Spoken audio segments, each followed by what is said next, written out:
Well, it's 25th of May. Just a little video update for myself, I'm sure. Strawberries are in desperate need of the rain to fuck off, actually. They're swelling, and some are just hinting at going red. Just hinting at it. But of course, they need the sun for that. They're laden. Not as many as I'd hoped, but they're laden.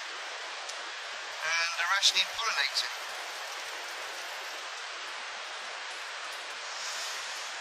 And I feel sad for my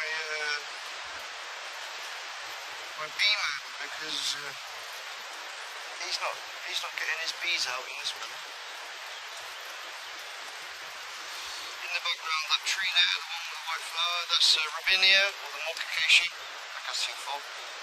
And it smells divine. It really does taste really sweet.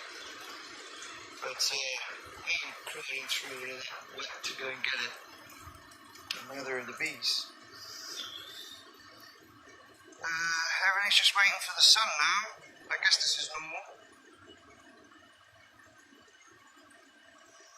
I'd like to get all of these courgettes and courge and everything in and try and dry the ponytail out a bit. It's held up really well, I'm surprised. I threw it together. It's got a few leaks, but I'd rather not want to collapse. There's my wet chocolate. That's how wet we are. That's how wet we are. You see what you told? You see? You see? He's like, no. Put the phone down. Well, I'm trying to do what I can. I'm going to plant the courgettes up there. Anyway.